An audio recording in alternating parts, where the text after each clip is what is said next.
अब तक आप सबने सुना कि अनमोल और समायरा की शादी की सारी तैयारियां हो चुकी थी और इसी बीच दिलीप समायरा के पास आता है और वही पुराने किस्से दोहराता है। तो वहीं ओमकार समायरा से अपने दिल की बात कहने के लिए एक बार फिर उसके घर की दीवार फांद कर आता है। अब आगे। वहीं दूसरी ओर अनमोल अपने कमरे में बैठा था। उसने शेरवानी पहन रखी थी और उसकी माँ मिसेस मेहरा उसके बगल में खड़ी थी और उसे काला टीका लगा रही थी। मिसेस मेहरा खुश होते हुए उससे कहती हैं, आखिर आज वो दिन आ ही गया जिसका मुझे ना जाने कब से इंतज़ार था।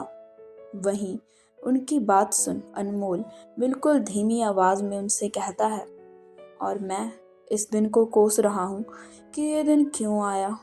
मिसेस मेहरा उससे कहती हैं, कुछ कहा क्या तुमने अनमोल? अनमोल झट से अपना सिर ना में हिलाता है और कहता है, नहीं, मैं क्यों कुछ कहूँगा, मैं तो बिल्कुल चुप हूँ। अनमोल की बात सुन उसके पापा यानी मिस्टर मेहरा हंस देते हैं और उससे कहते हैं, अनमोल चुप मत रहो, अभी बोल लो जो बोलना है, बाद में तुम्हें बोलने का कोई मौका नहीं मिलने वाला। इतना कहने के बाद मिस्टर मेहरा हंस देते हैं तो वहीं अनमोल नकली हंसी हंसते हुए उनकी तरफ देखता है।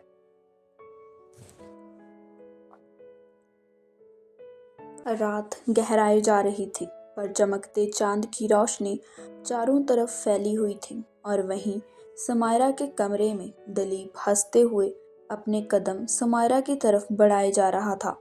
दलीप समायरा के काफी करीब आ गया था और जैसे ही उसने अपना एक हाथ समायरा की तरफ बढ़ाया तो उसे अपने शरीर में एक तेज दर्द का एहसास हुआ और वो अपने पेट पकड़े नीचे की तरफ झुक गया और जमीन पर बैठकर करहाने लगा, क्योंकि अभी अभी समायरा ने उसके पेट के ठीक नीचे अपना घुटना मोड़कर उसे मारा था। दलीप समायरा की तरफ देखते हुए बड़ी मुश्किल से कहता है, तुम तुमने ये अच्छा नहीं किया समायरा सिंह।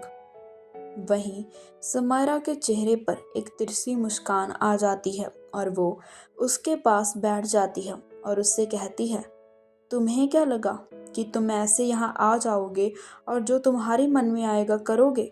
शायद तुम भूल रहे हो कि तुम्हारे सामने समायरा सिंह है और समायरा के साथ बदतमीजी करने का हक समायरा को भी नहीं है। इतना कहने के बाद समायरा अपने हाथ को मोड़ती है और उसके मुंह पर एक जोरदार मुक्का जड़ देती है और दलीप को ये मुक्का कुछ ज़्यादा ही जोर से लगता है और उसके चेहरे के एक तरफ समायरा के हाथ में पहने गहनों के कारण चोट के निशान बन जाते हैं। दलीप समायरा को खा जाने वाली नज़रों से घूरता है पर जल्द ही अपनी आंखें बंद कर लेता है, क्योंकि उसका दर्द उसके बर्दाश्त से बाहर हो रहा था। तभी समायरा को खिड़की के पास से कुछ नीचे गिरने की आवाज़ आती है तो वो पलटकर उस तरफ देखती है और देखती ही रह जाती है। खिड़की के बाहर से हवा कमरे के अंदर आ रही थी और वहाँ खड़े ओमकार के बालों को उड़ा रही थी और इस कारण उसके बिखरे बाल उसके माथे पर आ चुके थे।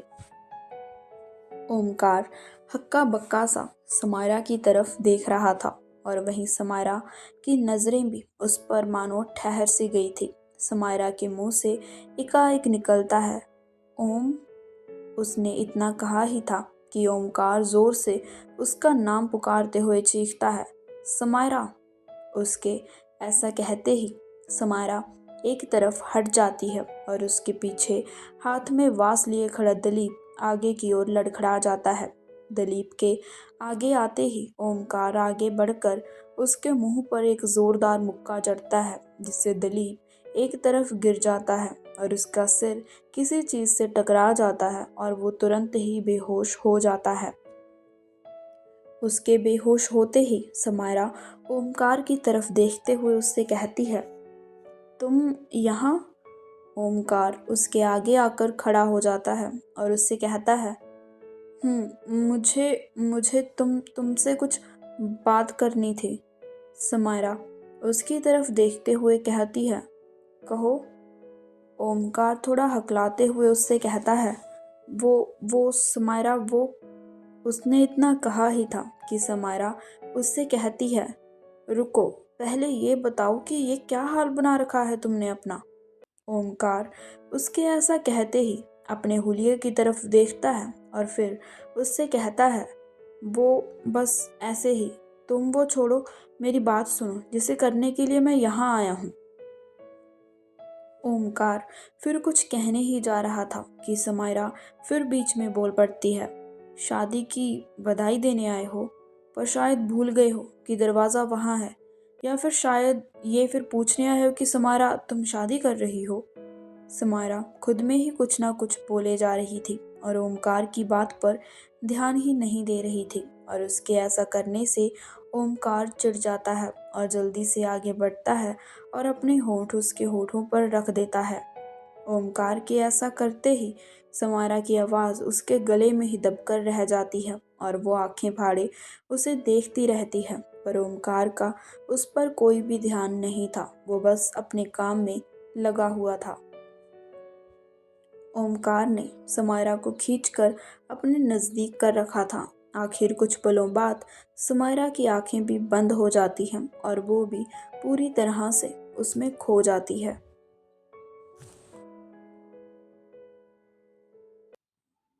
आखिर जब कुछ देर बाद वो दोनों अलग होते हैं तो ओमकार अपने सिर को समायरा के सिर के साथ जोड़ लेता है और इससे कहता है, समायरा, मुझे पता है कि आज तुम्हारी शादी है, पर आज जब तुम मुझसे दूर जाने वाली हो तो मुझे एहसास हो रहा है कि मैं तुमसे कितना प्यार करता हूँ। हाँ समायरा, ये ओमकार रॉय तुमसे बेहद प्यार करता है। समायरा प्लीज़, प्लीज़ मुझसे दूर मत जाओ, प्लीज़ समायरा। मैं वादा करता हूँ कि कभी तुम पर गुस्सा नहीं करूँगा। जो तुम कहोगी वो चुपचाप सुनूंगा और तुम्हें कभी खुद से दूर भी नहीं जाने दूंगा। प्लीज़। ओमकार की बात सुन समायरा अपनी बंद आँखों को खोलती है तो उसकी आँखों से आंसू बह जाते हैं और वो ओमकार का चेहरा अपने हाथों में थामे उससे कहती है, ये कहने में इतनी देर क्यों करती ओमकार, क्यों? इतना कहने के बाद समायरा रो पड़ती है और इससे पहले कि ओमकार आगे कुछ कहता, समायरा के कमरे का दरवाज़ा एक झटके से खुलता है और वो दोनों जब सामने देखते हैं तो हैरान रह जाते हैं, क्योंकि दरवाजे पर अनमोल और तारुश खड़े थे जो मुस्कुराते हुए उन दोनों को देख रहे थे। और वहीं उन दोनों को देख समायरा और ओमकार एक दूसरे की तरफ देखते हैं। अनमोल मुस्कुराते हुए अंदर आता है और ओमकार के कंधे पर हाथ रखते हुए उससे कहता है, यार कितनी देर कर दी तुम दोनों ने। खैर कोई बात नहीं, चलो अब जल्दी करो वरना मुहूर्त बीत जाएगा और पंडित जी भी भाग जाएंगे, और अगर वो चले गए तो तुम दोनों की शादी कौन करवाएगा। हाँ। ओमकार और समायरा हैरानी से उसकी तरफ देखते हैं तो अनमोल उससे कहता है, अरे अभी तक समझे नहीं दुल्हे राजा, आज आपकी ही शादी है। मैं तो बस एक जरिया था जिसे अंकल ने बीच में अड़ाया था, और नीचे जो लोग मौजूद हैं वो तुम दोनों की शादी में आए हैं, और अभी के लिए इतना काफ़ी है, बाकी की बातें हम बाद में करेंगे, प्लीज़ जल्दी शादी कर लो। इतना कहने के बाद अनमोल ओमकार को खींचकर अपने साथ ले जाता है ताकि उसे दुल्हे के जैसे तैयार करवा सके, क्योंकि इस समय जैसे ओमकार था वो कहीं से भी दुल्हा तो नहीं लग रहा था। वहीं उसके जाते ही तारुश सुमायरा की तरफ बढ़ते हैं और उसे सारी सच्चाई बताने से पहले बॉडीगार्ड्स को बुलाकर दिलीप को स्टोर रूम में बंद करने को कहते हैं ताकि बाद में उसका हिसाब किताब समझ सकें। सिंगमेशन के हॉल के बीचों बीच लगे मंडप में ओमकार और समायरा एक साथ हाथ जोड़े बैठे हुए थे और पंडित जी शादी के मंत्र पढ़े जा रहे थे, और बाकी सब मुस्कुराते हुए ओमकार और समायरा को ही देख रहे थे। अनमोल ने अपने माँ पापा को सब सच बता दिया था और समायरा की जगह अनमोल ने अपनी असली गर्लफ्रेंड और फ्यूचर वाइफ पर फोकस करने को कहा था, जो कि गहरे नीले रंग के लहंगे में अलका जी की एक तरफ खड़ी थी, और वो कोई और नहीं बल्कि नायरा थी। नायरा ही वो शख्स थी जिससे अनमोल बात करता था और अपनी शादी करने के कारण समझाता रहता था। वहीं एक तरफ बैठा यश न जाने कब से पर्पल लहंगे में खड़ी सान्या को ही देखे जा रहा था, जो मुस्कुराते हुए अपनी तस्वीरें खींचे जा रही थी। तभी पंडित जी कहते हैं, ये शादी संपन्न हुई। उनके ऐसा कहने के बाद ओमकार और समायरा उठते हैं और सबका आशीर्वाद लेते हैं। और जब वो दोनों तारुश के पास जाते हैं तो वो उनसे कहते हैं, आखिर आज मैंने अपनी सैम की शादी अपने हाथों से कर ही दी और अब इसकी पूरी जिम्मेदारी आप पर है ओमकार। ओमकार अपना सिर हाँ में हिलाता है और तारुश के गले से लग जाता है और तभी विहान सबको फैमिली फोटो के लिए बुलाता है। 2 साल बाद ओमकार सिटी हॉस्पिटल के ऑपरेशन थिएटर के बाहर चक्कर काट रहा था और इस समय उसके चेहरे पर चिंता की लकीरें साफ साफ देखी जा सकती थी। तभी कोई उसके कंधे पर हाथ रखता है तो ओमकार पलटकर उस इंसान की तरफ देखता है। उसके ठीक सामने तारुश खड़े थे और वो उनसे कहता है, चिंता मत करो ओम, सब ठीक हो जाएगा।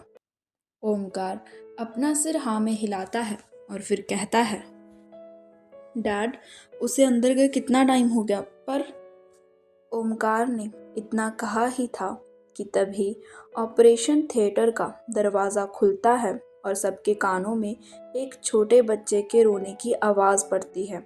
सभी फैमिली मेंबर पलटकर देखते हैं तो सबके चेहरों पर एक लंबी मुस्कान छा जाती है और डॉक्टर मीनाक्षी एक नवजात बच्चे को ओमकार की तरफ बढ़ाते हुए कहती हैं, बधाई हो मिस्टर रॉय, बेटी हुई है। ओमकार मुस्कुराते हुए अपनी छोटी सी बच्ची को देखता है जो सबकी तरफ देख रही थी और रोए जा रही थी। सान्या जल्दी से आगे आती है और बच्ची की एक तस्वीर खींच कहती है, मैं ये फ़ोटो नायरा दी को भेज देती हूँ, वो कब से अमेरिका से फ़ोन किए जा रही हैं तस्वीर भेज देने के लिए। सभी हाँ में गर्दन हिलाते हैं और सान्या वो तस्वीर नायरा को भेज देती है।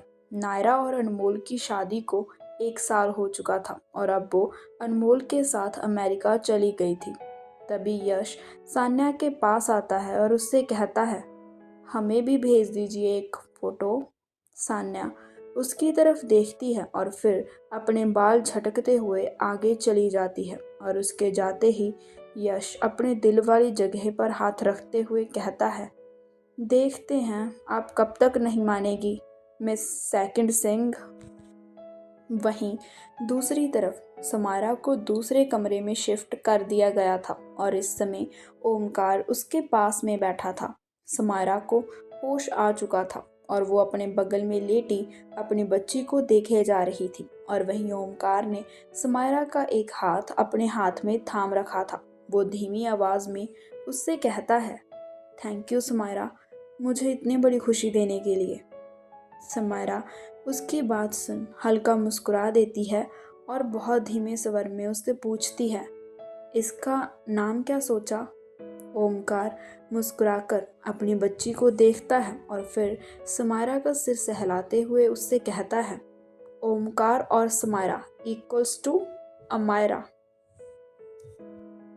हाय एवरीवन, मुझे उम्मीद है कि आप सबको मेरी ये कहानी पसंद आई होगी और अगर हाँ तो कृपा कर कमेंट कर ज़रूर बताएं और हो सके तो इस कहानी को आगे भी शेयर करें। आप सबका बहुत बहुत थैंक यू।